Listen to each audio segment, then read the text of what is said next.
to get better play going on is to just have teams that should be in A division just compete at A division. Teams that want to compete at the B division, go ahead and be at the B division. Some of the reasons for this is the whole age issues. Some teams may not even have an option, right? I think each year Mendocino has a decision point to make whether they're going to, because they can only usually field one team, whether they're going to be a varsity or a JV.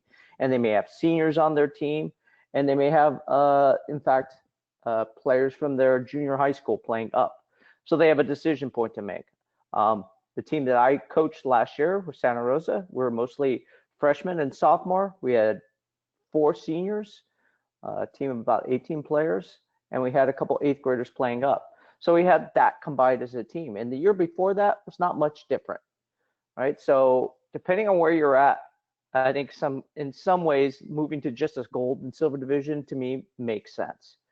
It also reduces our needs to use these age petitions for playing up or playing down from seniors to JV. Next slide, Chris, if you got option B up there. Looking at possibly if we're dealing with COVID and the number of players we need to have a reduction, right? We might be looking at regional play. So teams that may have smaller teams, this may benefit you. We may have some parents and families who don't want their kids to play unless everybody's been vaccinated, right? So we may be looking at a smaller play format and more regional play. This option B accounts for some of this, right? More games locally, smaller teams. This can even drop down to a 7-on-7 format, 8v8, 7v7. Those are things we'll have to figure out when we get into the fall season and see where we're going with COVID and what county and states are requiring of us. Rules for play are already in place from tournaments play and off season. So I think this should be actually 7-on-7 format. You can adapt either way. It's a faster moving game. I'm sure if you've had kids playing in that format, they love it. When I have time and I don't have enough players for a practice and we want to do some full field stuff, we break into a 7-on-7 and the kids have a lot of fun with it. All right, next slide. And so option C is something where we're going to do a combination of these things, right? A, B, and even dropping it down, because if we still have this minimal requirement of a max of 10 out on a field, perhaps 7-on-7 won't work because we're already at 14. We may need to drop down to 3-on-3 or 5-on-5 play. Now, I don't know if you guys have heard about free play lacrosse out of Colorado. It's been going on for years. They run a 3-on-3 style of game. They have men and women playing together. It is very fast moving. Now, as a coach, I try to go out there and I get certain sets. I want to run things a certain way. I want to teach specific things, but it's very formatted. I was listening to a podcast the other day, and if you were to watch in baseball, if you've ever watched Little League and you watch the Japanese teams do their warm-ups, it is amazing what they're doing out there. Got these perfect crisp plays and passes and catching the ball in a specific spot and hitting the second baseman to the first to the outfield. It's amazing to watch, but it's very, very formatted, right? Specific to their game. Lacrosse is about to be able to step on the field. You want to teach them specific things, and then you want them at a certain level to experiment. And 3-on-3, I just started to do it this year at the high school practices, and I saw these kids doing things that I've been trying to coach them all year for, and they were doing it just naturally. And that was amazing to me because it took me out of the picture and they just started playing. So 3-on-3 is a good possibility we might have going forward if we're dealing with the COVID option. Plus, it allows us to play regionally. Don't need large teams. It's different rules. Don't need all the pads and gear. You play with the softball, and there still are goals. Smaller format, no referees. It's kind of like basketball 3-on-3. Winner takes out, right? And we can repeat that till you get to a point score. So if you guys aren't familiar with it, say look it up. It's just called free play lacrosse. So these are some of the things that are out there. But the thing I want coming out of this is taking the COVID picture out of this. What's on the table here is, and the discussion which I want to open up here, is moving out of this varsity and JV and going to an AB or gold, silver, which is what we do normally in tournaments anyways. Or if you like fancier medals, we can go platinum and gold. I don't really care what you guys want to call it, but I think moving away from JV and varsity is the way to go for us at this level with the smaller number of teams. All right, so if there's anything else, Chris, or if you guys want to open this up, go right ahead. I'd like to open it up for feedback. And what do you guys think, those that have the high school teams? This is Kathy. Sacramento lacrosse struggles every year with that varsity and JV decision making. We almost never have enough for a varsity team. We usually end up with 3 or 4 seniors that we either have to move to another club or play down. I'm fine with the gold and silver concept. The only thing I would add to it is it doesn't address the idea of the heavy, big, muscular senior playing against potentially 8th and 9th graders. And so what I would like to see is a designated, like a helmet designator or something for seniors, so that they're identified as, if you're going to play, let's say there's a gold and silver and you're going to play silver, but you do have a couple of experienced or bigger seniors, I think they should be designated so that the referees are aware that if those kids can't control their physicality, then they shouldn't be on the field. I have seniors playing, and what I tell them is, you can win with your speed and your skills. You seniors play with your skill and your speed, but you cannot win with your physicality. And if they can't control it, I pull them off the field. But I want our referees to be able to do the same thing. That guy there. Yeah, but that puts a target on a player's back, though. Just because they're a senior and you're, for whatever reason, you've chosen to play. I don't think the choosing of divisions, silver and gold, is where we want to go, but let's just say that's where we want to go. So because you chose your teams to play silver division, which is lesser, those seniors that might be on a team that also chose that, now the refs are going to target them to maybe look at them closer just because they're seniors. And that's what you're kind of saying. But I know, I'm very much saying that is that but they if are. there's a borderline, if something's borderline or something's a clean hit that we feel is a clean hit, but it looks like a heavier hit because it's a smaller kid. I mean, that happens in the varsity level when you have sophomore and freshmen playing up there and it's a clean hit. It's part of the game. Right? Yeah, but if you're a senior and you're an experienced player, you have to be able to control yourself if you're going to play silver. Right. And yeah, I'll get tell that, them but if they there's a can't. problem with that, though. Yeah, What's that? The problem is you're choosing to play lower. I'm choosing for a team. If you have a team of lower skilled players, but or younger kids, why would I not want that older, bigger, heavier kid to bring his skill set, really not his skill set, his physicality. Because physicality needs to be a part of the game, right? And sometimes a bigger kid is going to hit a smaller kid. It happens at 14 too. There are much bigger kids. There are much bigger kids.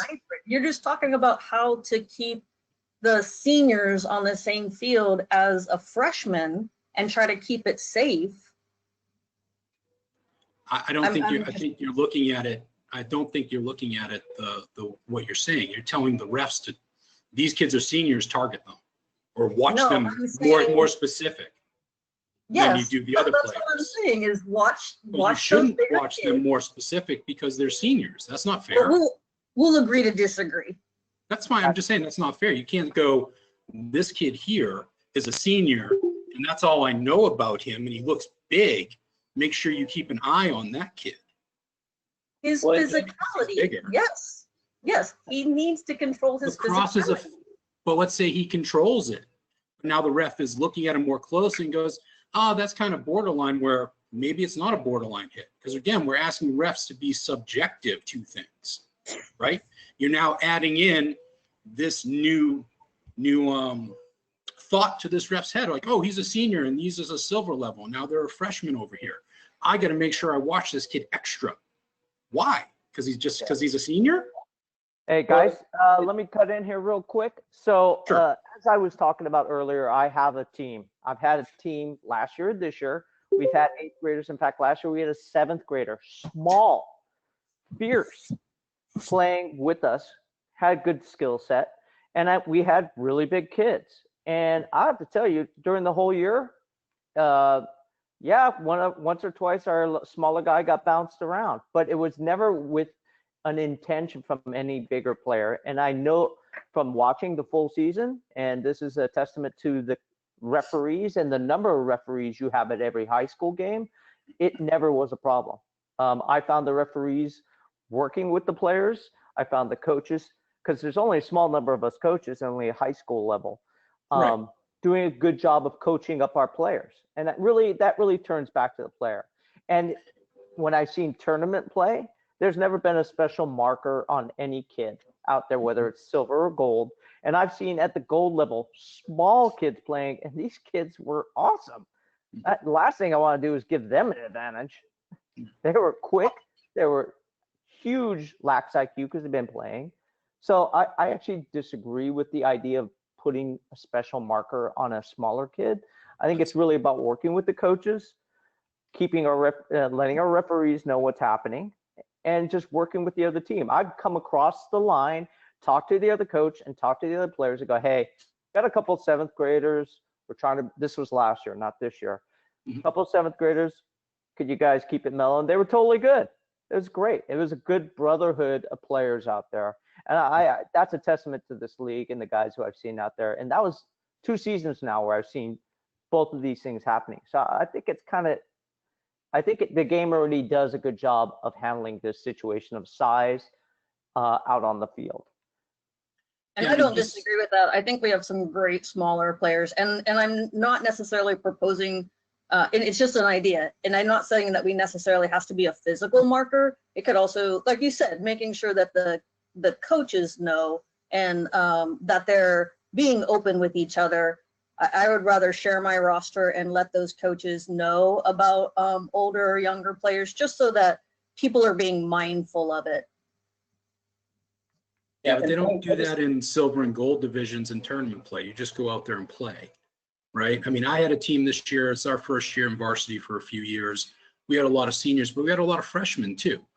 And a couple of them were first-year players, but they still got on the field and played. And I didn't go, yeah, you shouldn't play this game because there's experienced players over there. Or I didn't say to the other coach, like, hey, I got a couple freshmen, take it easy. No, they either play or they don't play.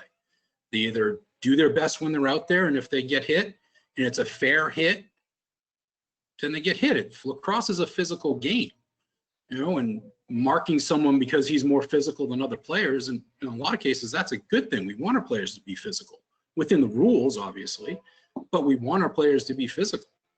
So marking a kid or doing anything like that, I just don't think that's something we want to even go down. Like Colleen said in the notes here, it's a slippery slope.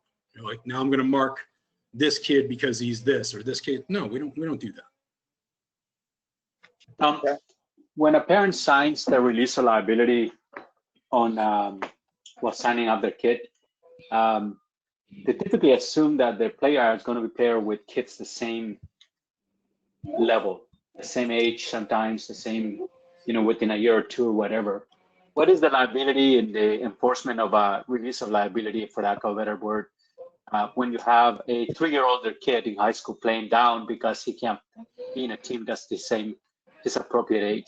Do you guys worry as club leaders? Do you guys worry about that kind of stuff? I will be more worried about that. Like, what is the potential for a family to be sued because their older kid, their 18-year-old or 17-year-old, hurts a 12-year-old who happens to play up? again, everyone I think is signing the same waivers, so we wouldn't worry if it's older. You might say something if it's like a 7th grader playing against seniors, but if they're freshmen through 12th grade, seniors, the CIF doesn't designate this. We had freshmen from Vista playing varsity this year, right? It's because they could play that level.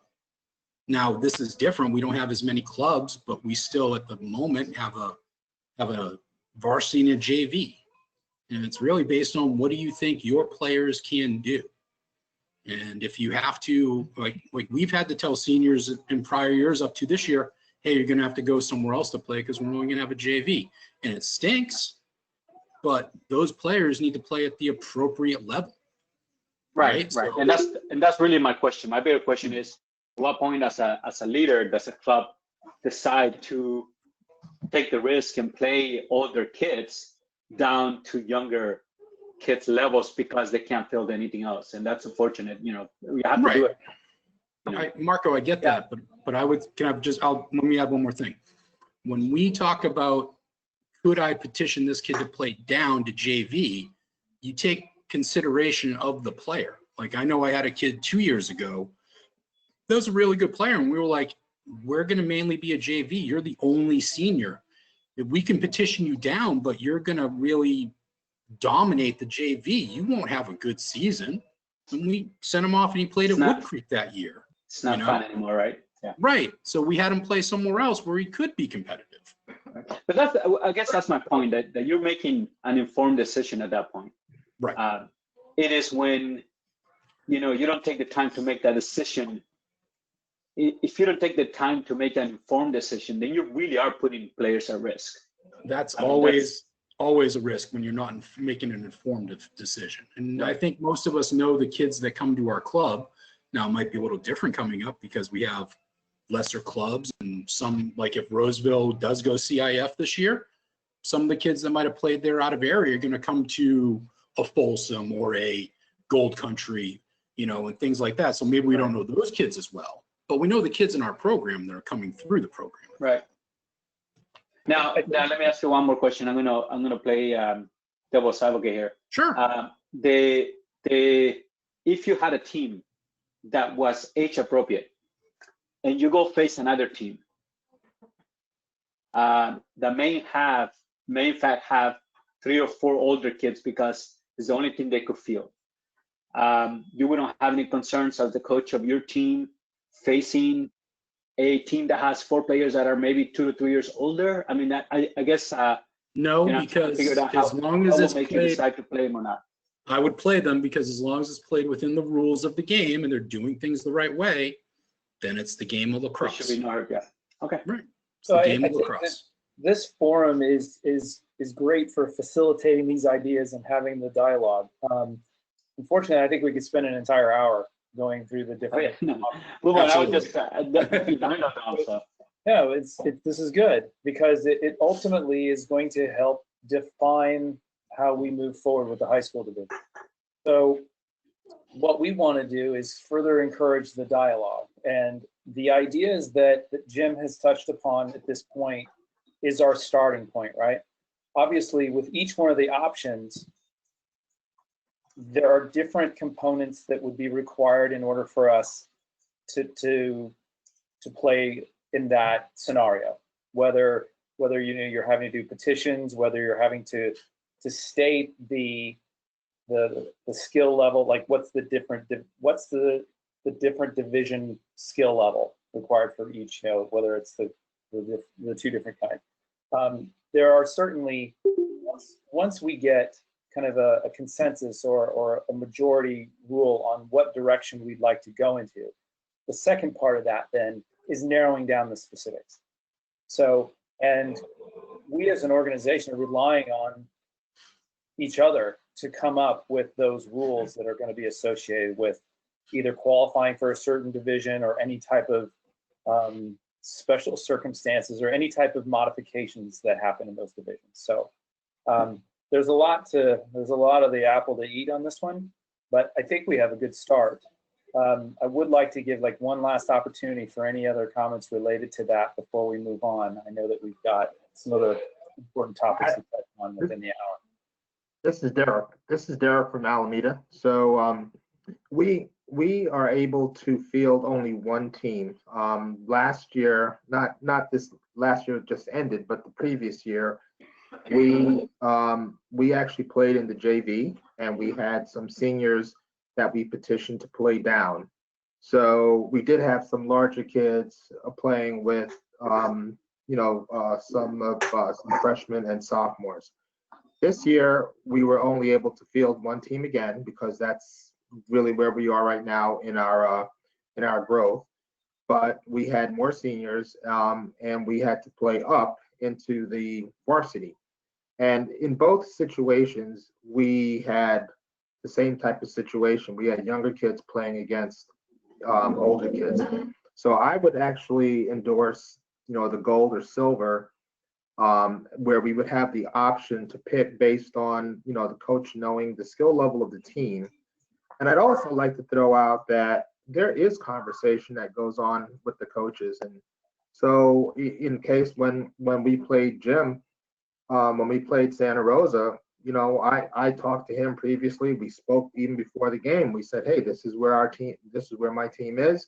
This is, where we're I wasn't asking for any type of special dispensation, but just giving him a heads up, and he did the same thing with me. And I think that was a natural conversation. It wasn't anybody asking for anything special, but I mean, we basically let each other know where teams were. So, and in all the years I've been coaching, that's always been a natural part of, at least when you're coaching kids, not professionals or club, post-college players. But I mean, that's been a courtesy that I've seen go all the way through. So I would agree. I would endorse the whether you call it gold and platinum or whatever we want to call it, A or B, because in both cases we're going to have younger kids playing with older kids, or if we're told that we have to pick one, we may not be able to field a team either way because we may have too many of one or the other, which we can't petition, and we may end up dropping out as a high school. There'll be one less club for the other teams to play, and that's really the reality because we won't have enough kids to field a JV or a gold and a silver. It's going to be one or the other for the foreseeable future. So my thought here is, how do we make it safe for the kids to play? How do we keep a decent number of teams in the league, either at the gold or the silver, and then having coaches be honest with the skill level of the team that they're going to play. So, and I think at the end of the day, we all accept the fact of going on and playing, and lacrosse is a contact sport. But I think at the end of the day, we definitely do want our kids to be as safe as possible and to know what we're actually going into before the game starts, at least at this level. And that's really what my thought is. So what I would like to ask of all of those clubs that have a high school program is to please send an email to myself and Jim with what your preferences are related to what we've discussed. And then if there are any additional notes that you want to associate with that feedback, well, I'd like option A, but these are considerations, or I like option B if we do that. So that information will be crucial for us to kind of figure out where the landscape is. And then, the note that I have here too is that there's going to be a vote in July with the board, that this topic will come up. So it is time sensitive with respect to that. So I'd like to ask for clubs to send me that email as soon as you can, or within the next couple of days after you've been able to kind of review what the options are in your head. So with that said, we can move on to the next topic here, which involves the rules discussion for next year, for 2021. So out of this year, a couple items that were highlighted to me were specifically the 10U a penalty serve time and the 10U one pass rule clarification. So it wasn't necessarily a conflict in the rule as much as people wanted to have clarification on that rule. And then any potential rules that should be reviewed over the off season. So with respect to the man down penalty. So you obviously NCGLA at the 10U 8U we follow U.S. lacrosse rules. The 2020 rule change was number 4 with respect to there's no play up or play man down. A consensus of 10A coaches reached out, responded to me with respect to that ruling, and they would like to see. They felt that the players at the 10A division were fully capable of playing with the traditional style of playing man up, man down based on penalties. So based on the feedback that I've gotten thus far, moving forward into the 2021 season, is that 10U B level would follow the U.S. lacrosse rule here, and that the A division would have a modification that would be associated with they would be able to play with man up, man down based on the penalties that took place. Any feedback on that? Everybody groovy? Okay. So just one quick question. I'm curious, those that, like we don't always necessarily have enough to field an A team, but we have a lot of returning players. So we run 2 teams and we sort of call them an A and a B team without calling them an A and a B team. We call them like, black and maroon or black and white or whatever.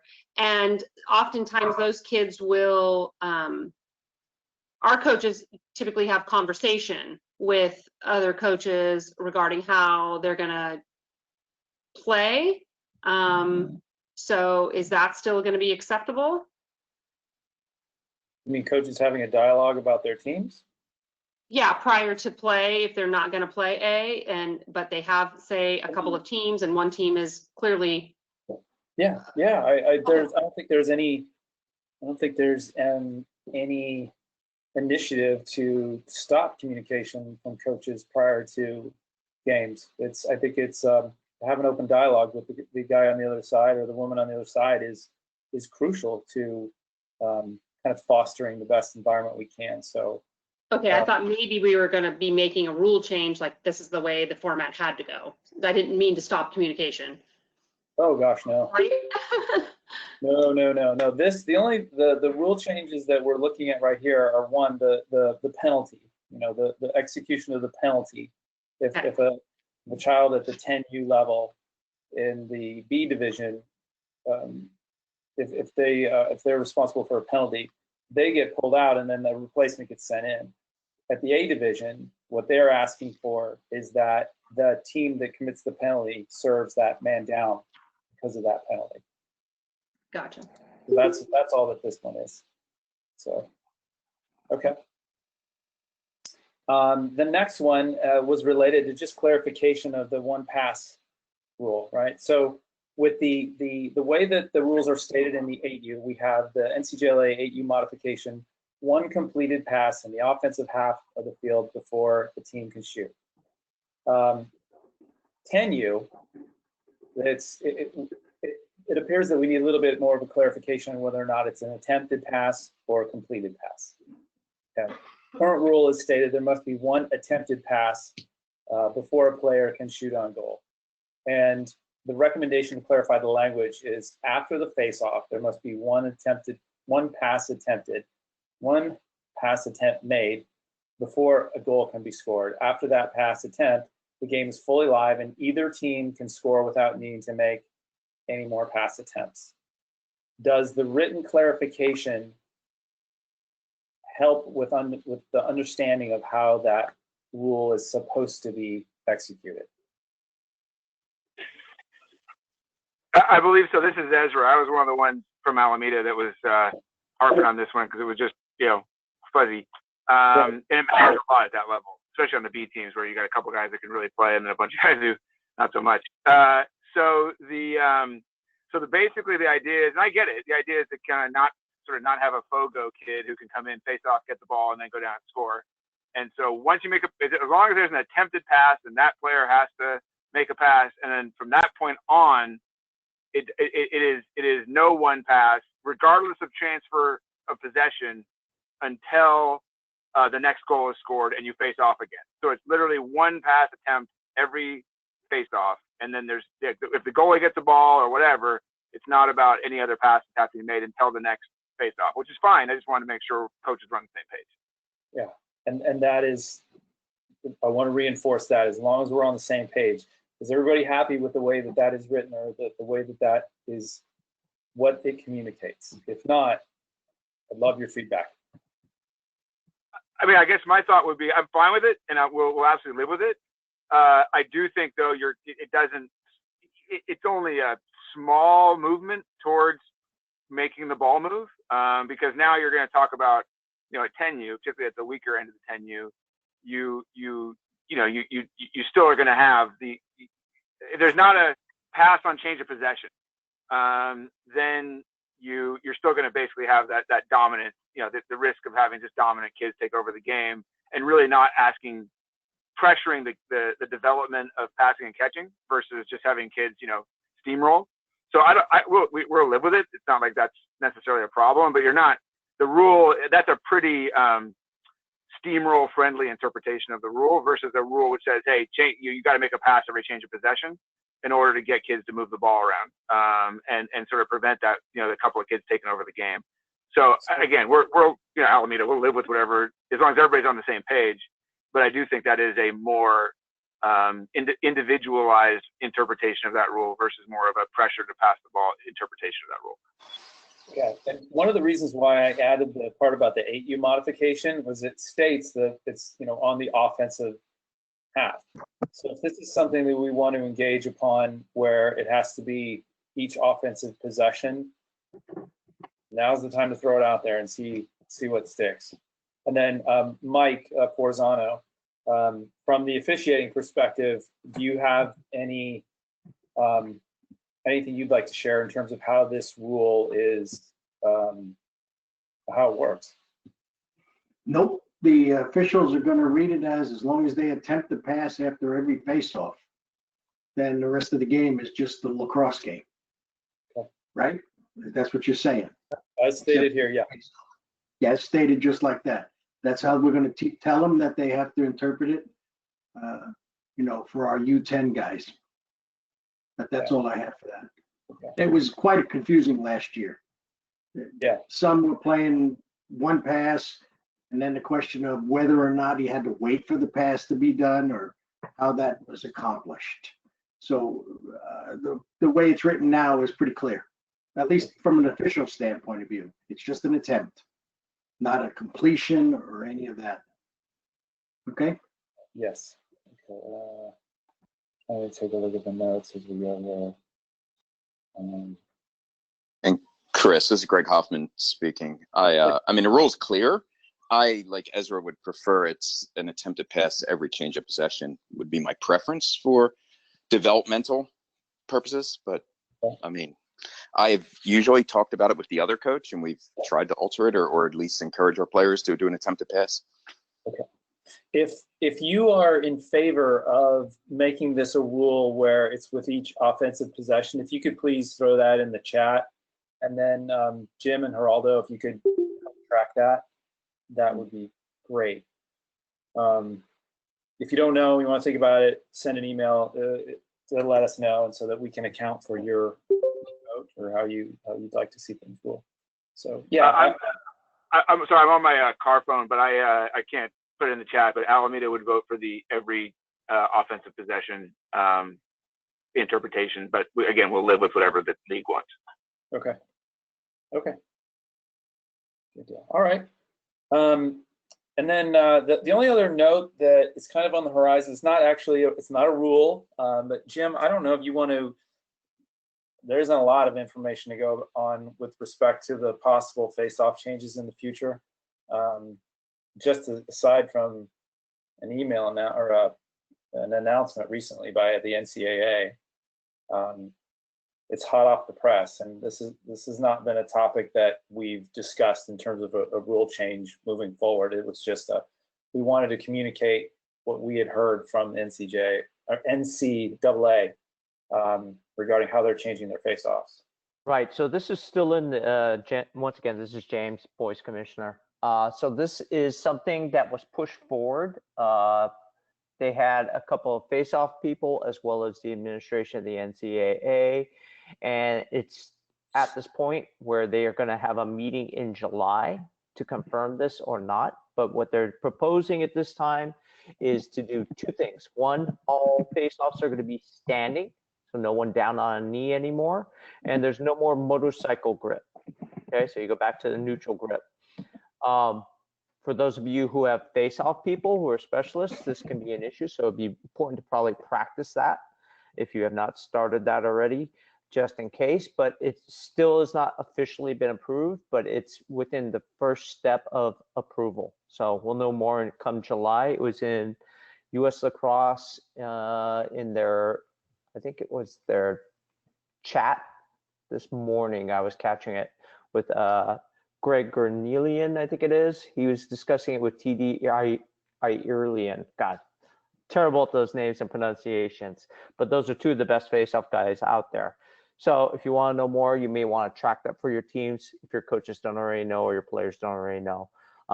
And then it would have to be something that we at the NCGLA would adopt. Something I'd want to kind of keep track of when it gets officially recognized. Then we'd probably want to have a talk with for Mr. Forzano over here. He'd probably have a little bit more input as to how that would get looked at by our league. That's what I know at this point. Yes, we're keeping everybody informed with the latest news that we possibly can share. So, just a quick clarification question. From my knowledge, that was only for the NCAA, correct? Correct. Yes. And was not being adopted by NFHS. Not yet, no. Okay. It's still only a proposal, still, as I was saying, at the NCAA level. But things at that level tend to filter down to us pretty quickly. Sure. Yeah, we just want to we are providing information about what's happening in the lacrosse community, and this was one of those things that caught our eye. Okay, awesome. Thank you, Jim. Yep. All right, let's go to our boys game discussion, rules, training for coaches. I think, we've already discussed training up to this point. The ask is, are there any other types of trainings that you guys would like to see for your coaches?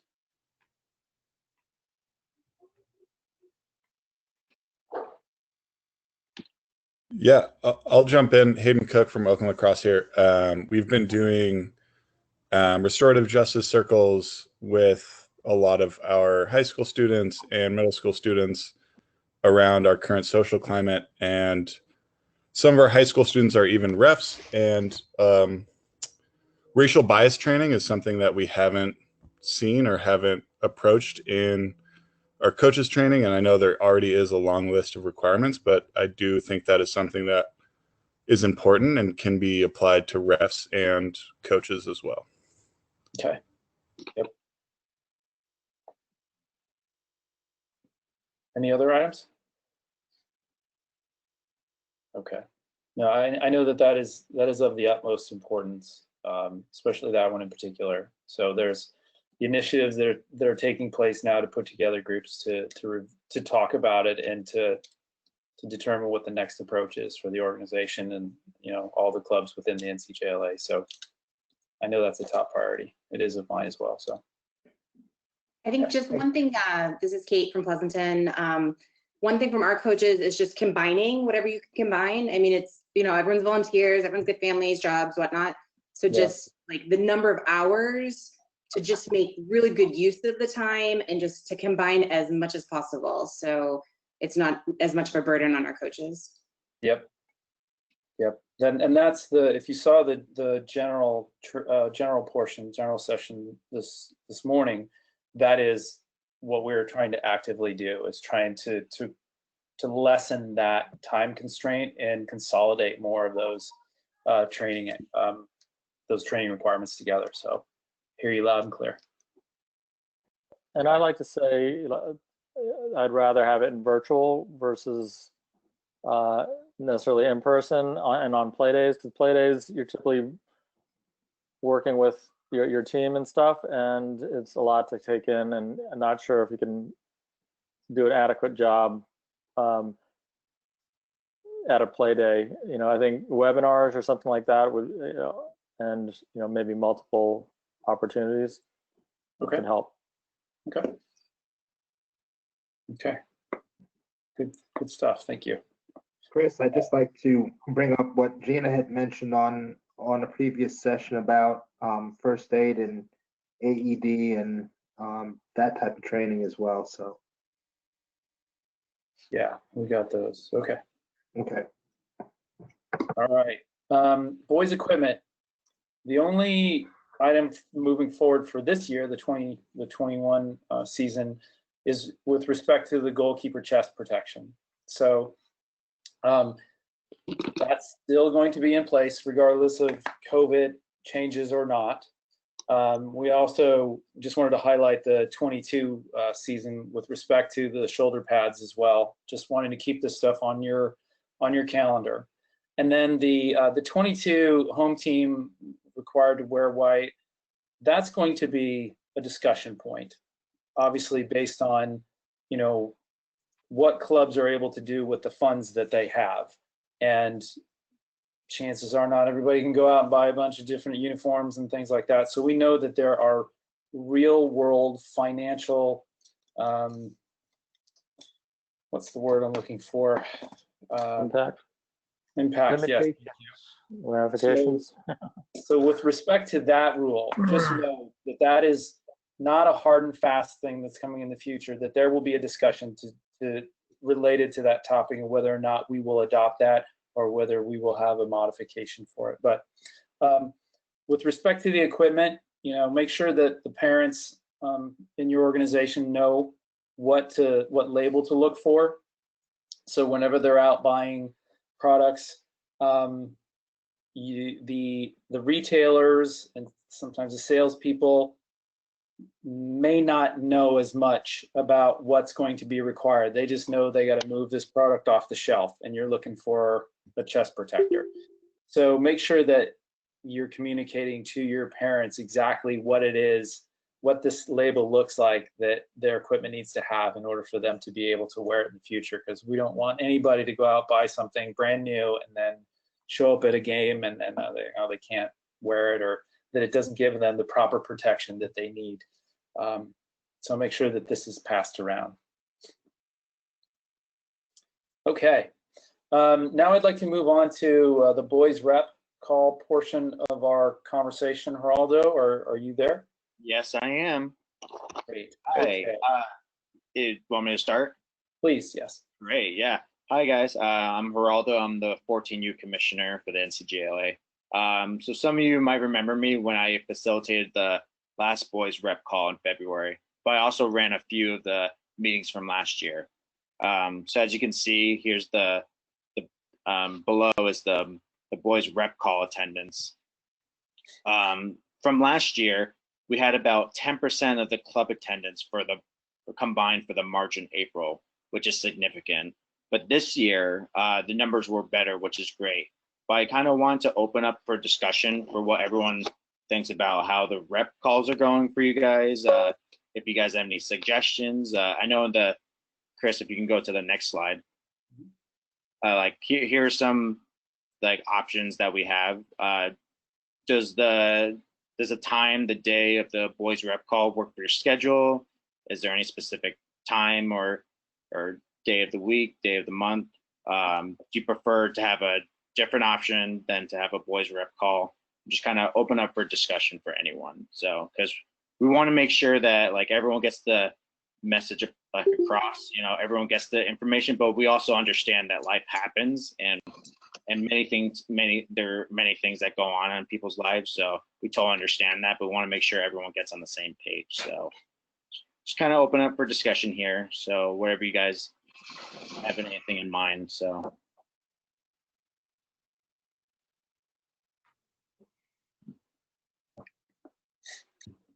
This is Derek. So this is Derek from Alameda. It's important. There's a lot that's disseminated on those calls. I think one of the things personally that we're going to do is to invite other other members onto the call so that it's a little bit more distributed, so that because I may not necessarily be able to make all the calls at, during that time. So what we're going to do is to open it up for others to be able to attend and represent the club and bring that information back. So Definitely.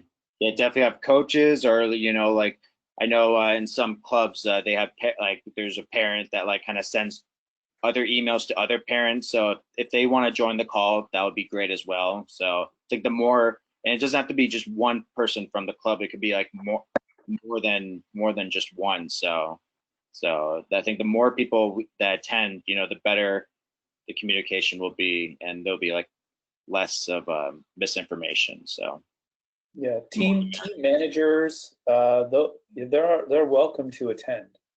yeah, definitely. Okay. In general, do people, are you okay with the scheduling, the time of the scheduling during the week? And I know that for some coaches, you may have practice scheduled at that same time. So, and being sensitive to that, that's one of the reasons why we started recording the webinars and posting them on YouTube.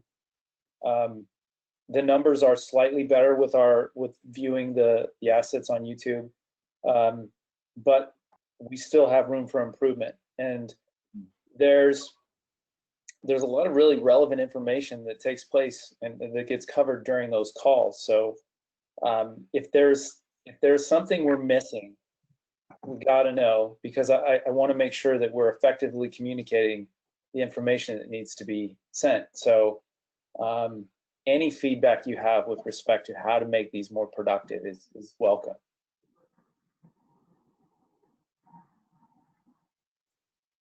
What about the boys landing page? Do those on the call, do you use that landing page? Do you ever check it out? Is it valuable?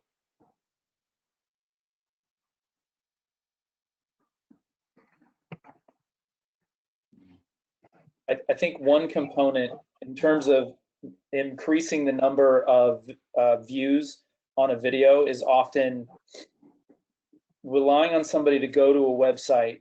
The numbers aren't as high as if there's a call to action sent to an individual, meaning you receive an email that says, hey, you should check this out, or hey, this is now posted. So is that something that we need to incorporate into the boys rep call process and landing page, where we do a call to action notifying you guys that, hey, there's something new, you should go check it out? Would that help? I think that would help. Yep, I do too. I think yeah, going to a web page and polling it for changes is not as convenient as like having a Facebook page and then having it show up on your input page and then going there. So I think that would help. Okay.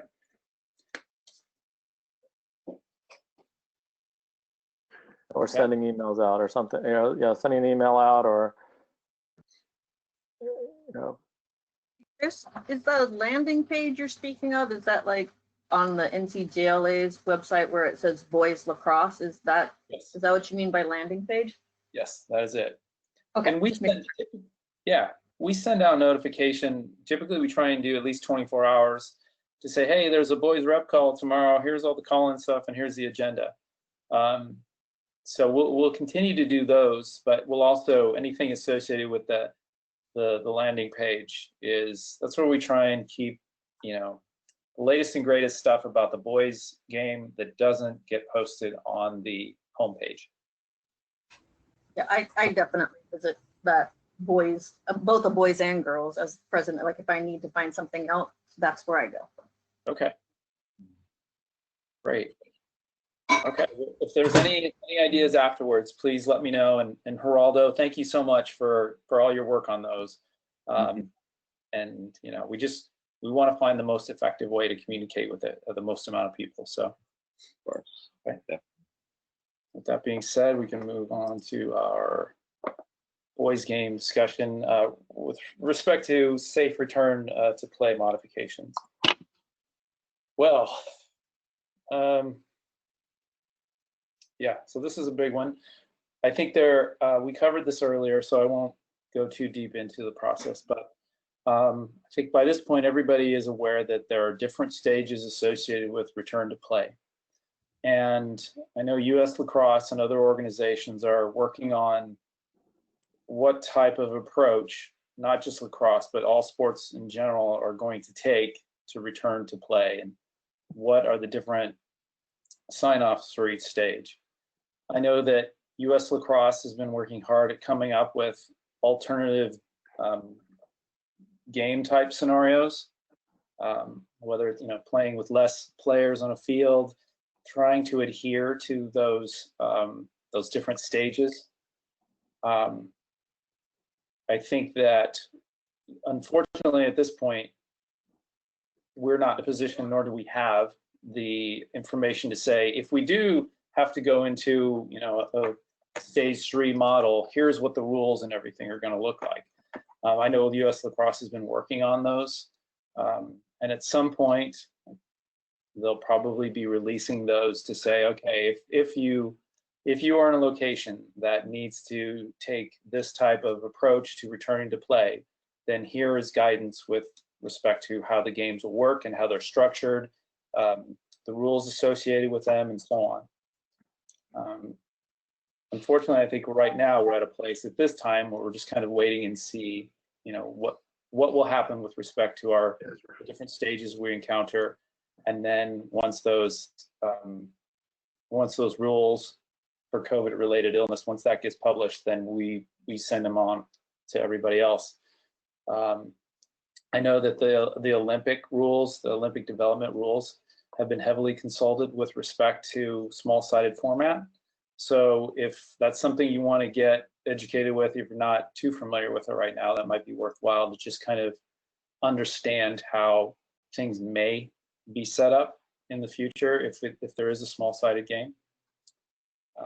That would probably be the best resource up until something gets officially released. Does anybody have any thoughts on the return to play, concerns? So just for clarification, Chris, the league is not going to be hosting the US Lacrosse's recommendations or any return to play policies, so to speak? No, we do not have a rule book with all the stipulations of how things would go according to, if we have to change the model, we do not have anything to be published. It's just not there. US Lacrosse is working on a model for play that would be published to us and every other organization, and then we would take those rules, we review them, and then publish them out to the organization and say, here's what we're looking at.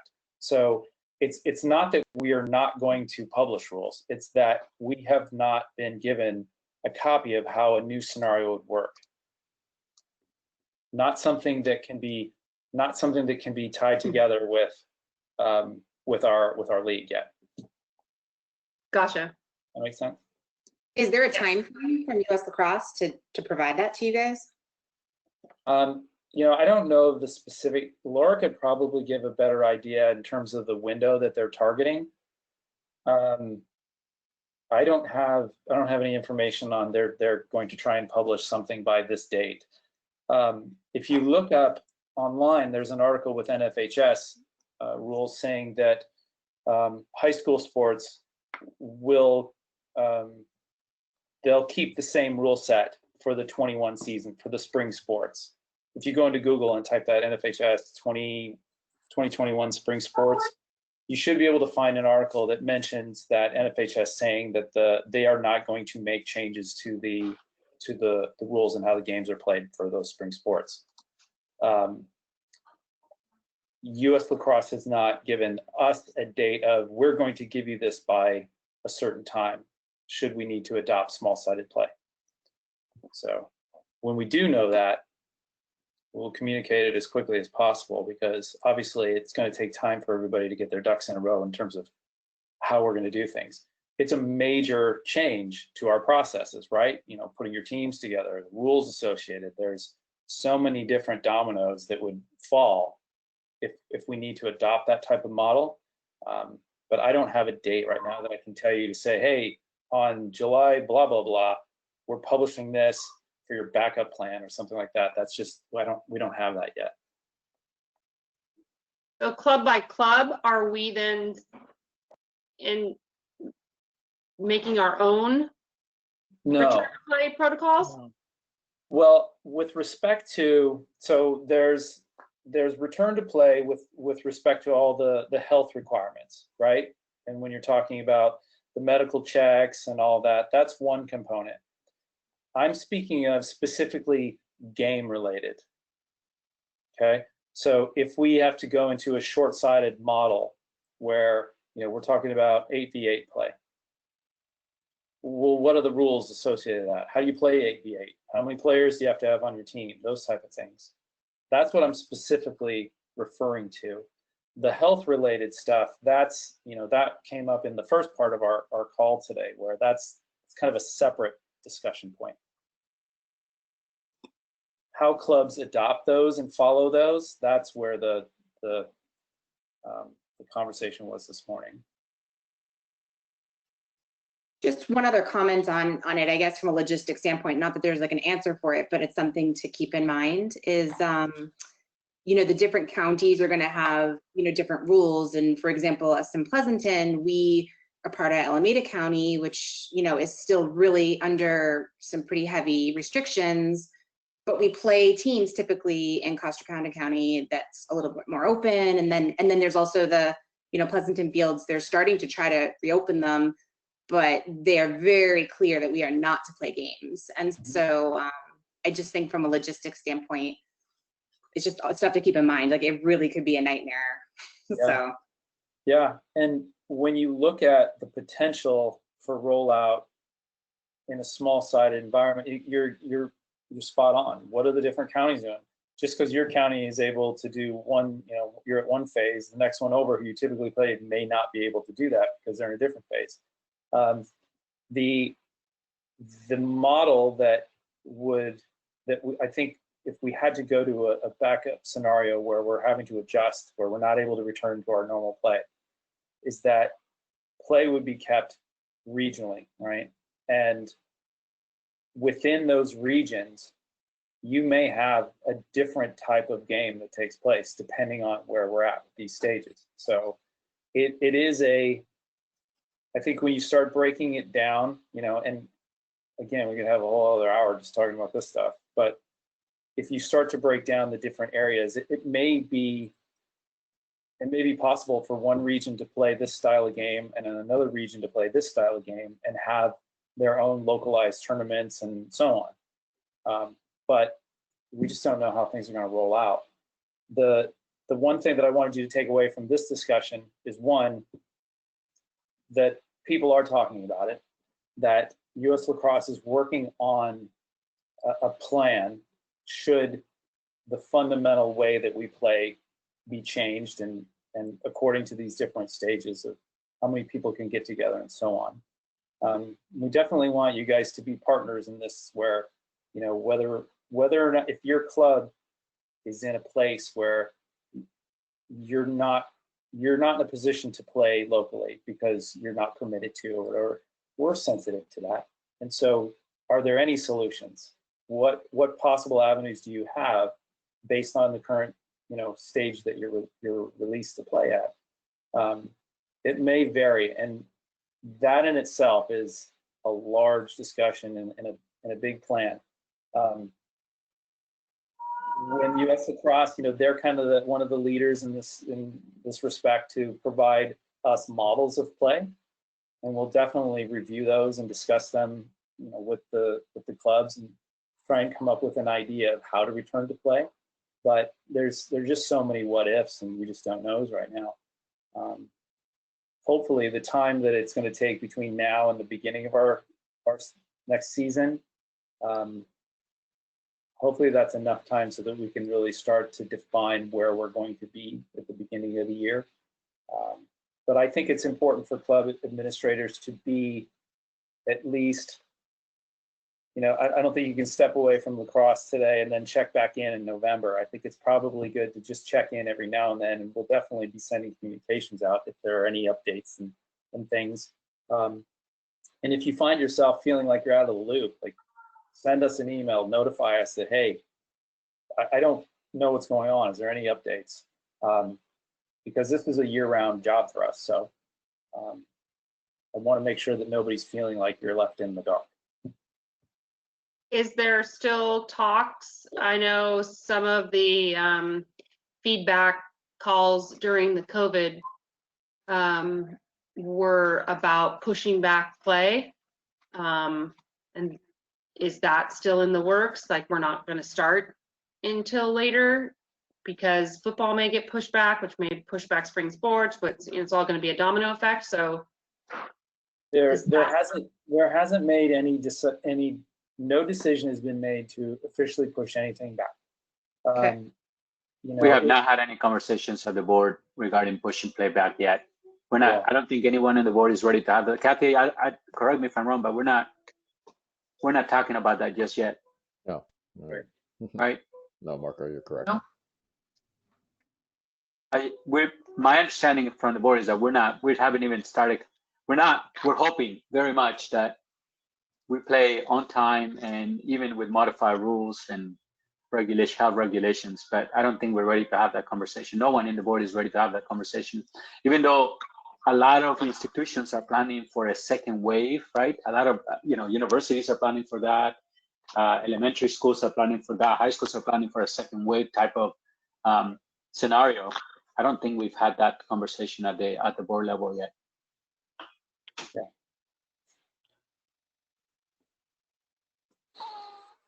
Okay. So I'd like to now, I know we're a little past our window time, but if anybody has any topics that you wanted to bring up or to, whether it was something we already covered or something new, I'd like to open up the opportunity to speak to that.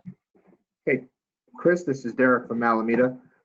Had one question, and that was, is there going to be any type of waiver or, for kids who missed the 14U, their 14U this year, that instead of them, moving up to high school, being able, if they're, is there going to be any type of special dispensation for them to maybe play another year at 14U before they move into that high school bracket? Has there been any thought around that? I have not heard of any. The only thing that I've heard anybody discuss had to do with seniors. As far as I know, everything else, everybody was going to progress as their age dictated. Correct. Yeah, this is James again, Boys Commissioner. The one thing is Chris was just alluding to is we were discussing that basically like a fifth year senior or kids who had missed their senior year being able to play again would have to be brought up to the board. If you guys are interested in allowing those kids who are still in your area, if they wanted to play with our high school varsity teams, if they weren't playing college ball. Okay. But no discussion around the 14Us moving up. Is that something that you would put on your discussion list? I have no problem adding any topic to the list. Whether it has traction or not, I don't know. But I got no problem adding anything that comes out of these meetings. Okay, that'd be great. Okay. Thank you.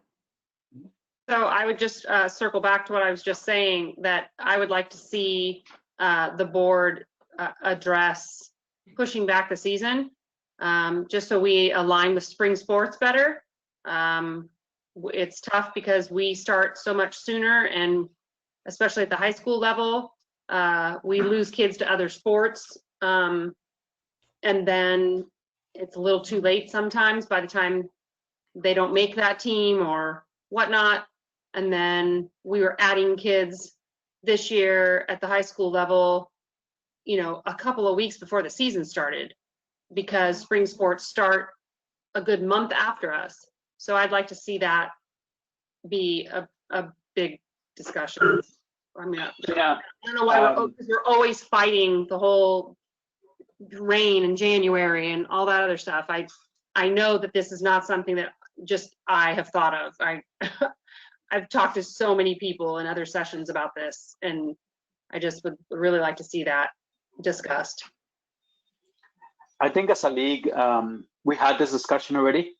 The discussion center around when you move back the sport, and we actually tried doing that this time around to address some of the COVID-19 effects of having to postpone the season a little bit.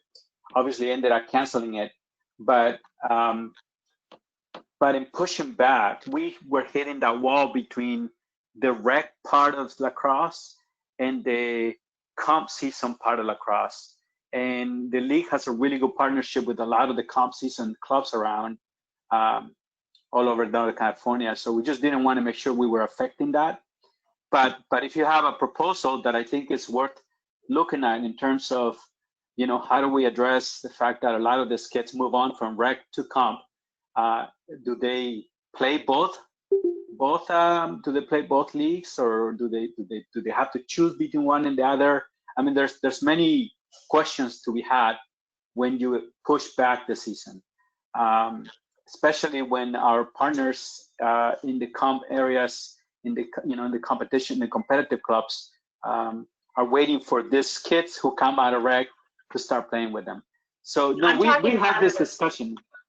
I understand what you're saying, Marco. I'm just talking a matter of a couple, 3 weeks. I'm not talking a matter of months. I'm just talking like. Absolutely. We tried that. I mean, we were able to sort of this season, we had decided to push it back because we were hoping we could still play. Yeah, 3 weeks, I don't think it'll be a problem, but certainly more than that, I think we're going to be. No, I'm just talking not fighting, you know, January pouring rain all the time and all that. So if we move it back just a couple of weeks, you know, we'd just be a lot better off. So Gina, you're talking about being finished by before Memorial Day weekend. Or at the ending of school, the last week, first week of June. A regular high school spring sports season.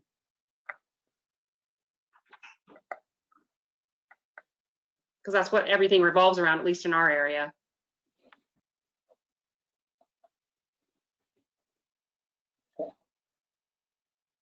Okay. Any other topics to capture?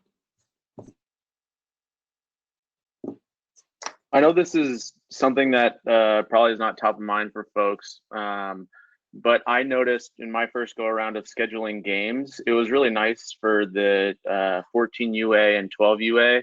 And I think just all the 18s in general, when we scheduled games online using the Google Doc.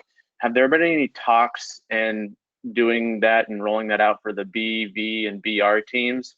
Or are we thinking that that'll just continue? We'll have to meet up at a high school and go table to table and schedule our games that way? Well, so it's kind of the online scheduling.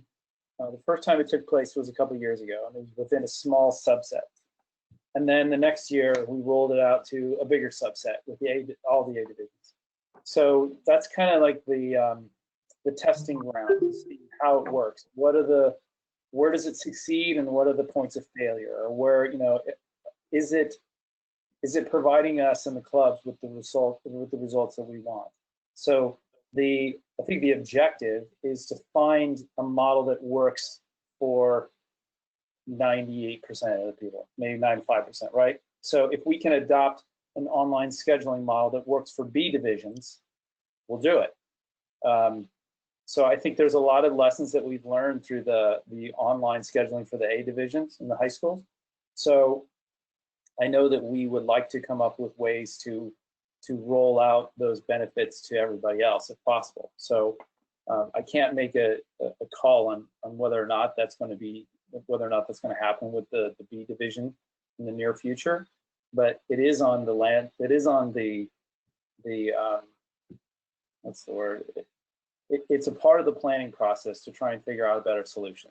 So that's why one of the topic points that we brought up today in the regional is how people feel about the on-site scheduling. Some people really like it. Other people are like, if you can give it to me online, I prefer it. So we're definitely looking at different scheduling models and where the traction seems to be.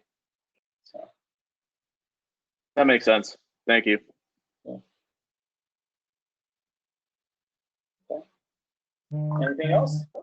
One last thing, I think the gold, silver designations should be considered to be replacing, to replace rookie and varsity. Just because a lot of people don't like to be called rookies. Okay. That's what other leagues, like other sports do, like soccer. You know, they have different designations like medals or something like that, rather than rookie or novice. Richard, you were talking in regards to veteran and rookie, right? Veteran rookie, yes. Yes. Okay. Or I mean, even you can just say, instead of A, you just say gold, silver, platinum, or something like that. You know, just have all those designated that way.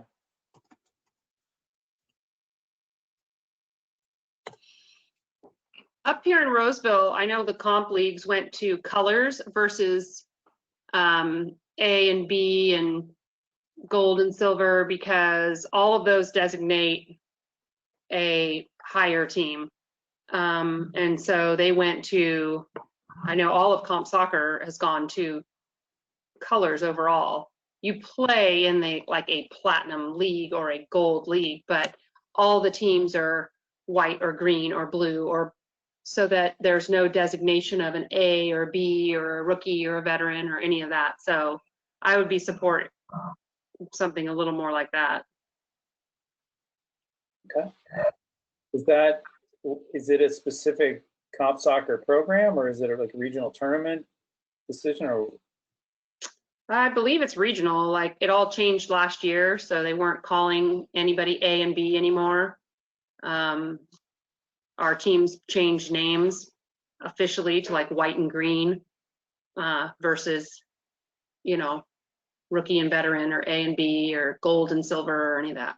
The divisions you play in can be slightly different, but you can move around in divisions depending on where you're ranking and win-loss and all that, but it's slightly different for the labeling, I guess you could say.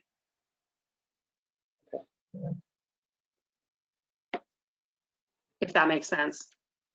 yeah, no, any last items? No. Hey, Chris, just one last thing. Just reminding a date for us to actually talk about diversity, inclusion, and you know, when that would be set. So just to kind of keep that top of mind so we can get that on our calendars.